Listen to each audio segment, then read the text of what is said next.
Hello guys, দেখো কত বড় বড় চিংড়ি মাছ আনছে আমাদের। পুরো ডিম ভর্তি, হলুদ পেট। দেখো সব কটা মাছে, চিংড়ি মাছে ডিম ভর্তি হয়ে গেছে।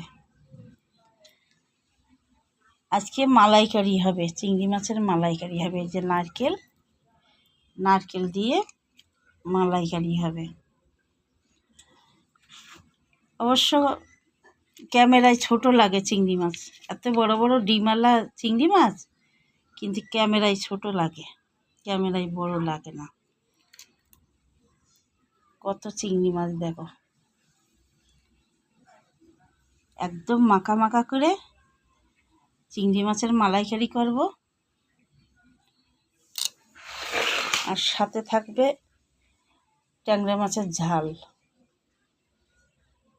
আর নিম বেগুন। মালাইকারি, ট্যাংরা মাছের ঝাল আর নিম বেগুন।